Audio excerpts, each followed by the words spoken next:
Ao final do vídeo anterior, tínhamos aqui este plano infinito carregado, com densidade de carga sigma, e tomamos aqui um ponto a uma altura h da superfície desse plano, e nós queríamos calcular o campo elétrico nesse ponto gerado por um anel de raio R, cujo centro está na projeção ortogonal deste ponto para o qual olhamos sobre o plano. Verificamos que o campo elétrico foi calculado aqui, e nós, pela simetria analisada no vídeo anterior, verificamos que nos interessa apenas a componente y, a componente vertical, ou melhor dizendo, a componente perpendicular ao plano infinito do campo elétrico.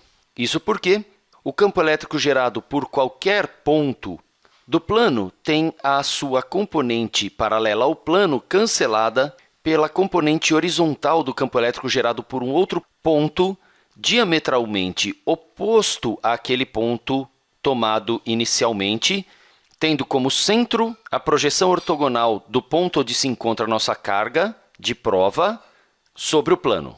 Se você tomar um ponto aqui, a componente paralela ao plano vai apontar, por exemplo, para a direita, para a nossa direita, enquanto um outro ponto diametralmente oposto vai gerar um campo elétrico cuja componente horizontal tem a mesma intensidade do anterior, porém apontando para a esquerda. Eles vão se cancelar.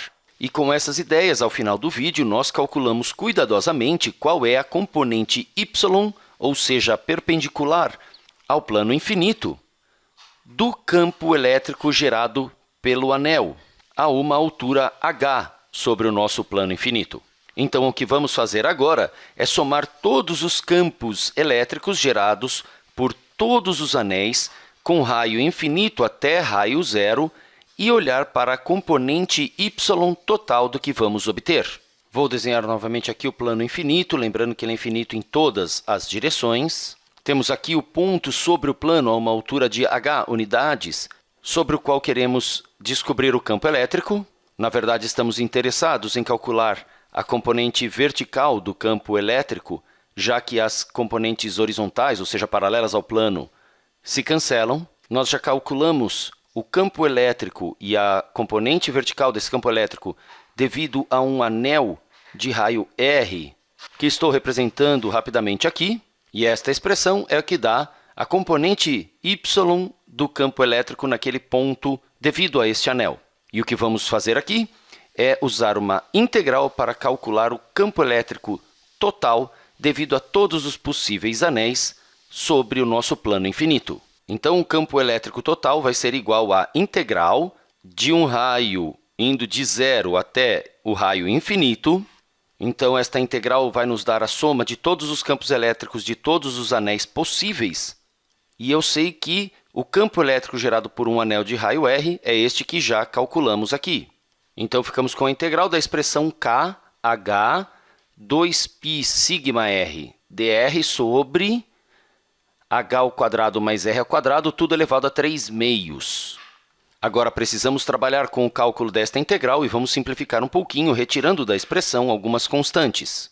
As constantes aqui, kh π sigma, fora da integral, multiplicando a integral de 0 ao infinito, de 2r dr sobre h ao quadrado mais r ao quadrado, elevado a 3 meios. Agora é a parte matemática para calcular a integral aqui. Vamos usar o método da substituição, que é o caminho contrário da regra da cadeia. E para fazer a substituição, vamos dizer que u é igual a h ao quadrado mais r quadrado, e, portanto, o du em relação ao dr, não se esqueça disso, é igual a 2r, porque h ao quadrado é constante em relação a r, então a derivada daquele termo é zero, e a derivada de r quadrado em relação a r é 2r, ou seja, du dr é igual a 2r, portanto, du é igual a 2r dr.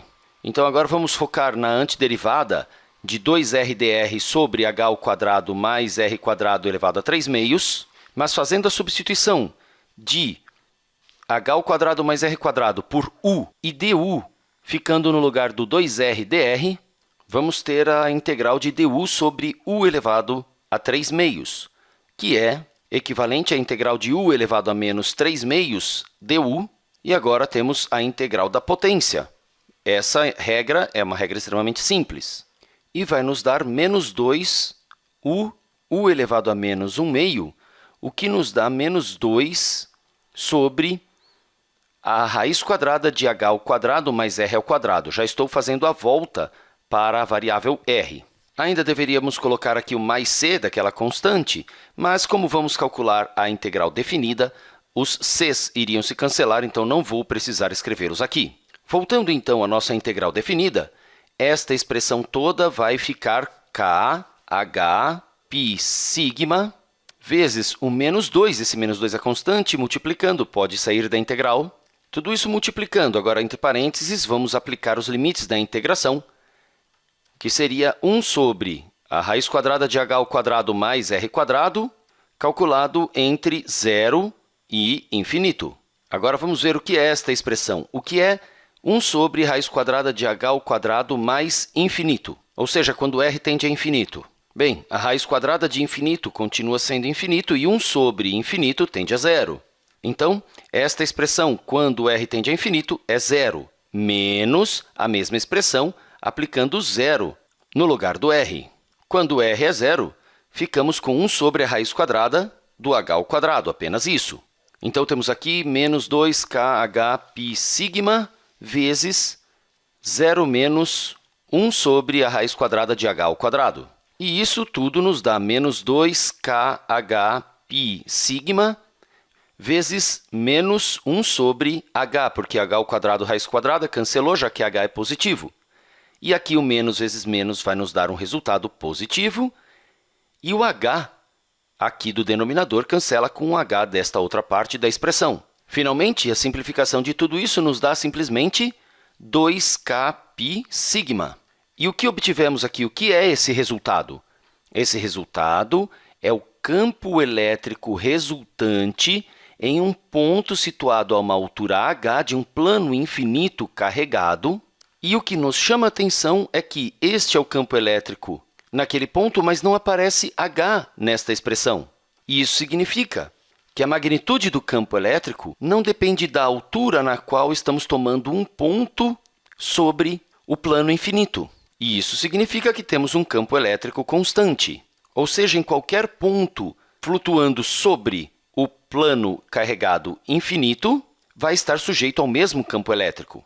O campo elétrico só vai depender da densidade de carga daquele plano infinito carregado, que é indicado aqui nesta expressão por sigma. Então, o importante aqui é que conseguimos demonstrar que se temos um plano infinito uniformemente carregado, e se eu estou a uma certa altura h desse plano infinito, não importa qual é o valor dessa altura h, qual é a medida dessa altura h em relação ao plano infinito. Em qualquer um desses pontos, a qualquer altura a partir do plano infinito, o campo elétrico vai ter a mesma intensidade, exatamente a mesma intensidade. Com isso, agora você tem a demonstração daquelas informações que você tinha como verdadeiras para planos infinitos carregados, muito utilizados quando temos dois planos paralelos e falamos de capacitores. Até o próximo vídeo!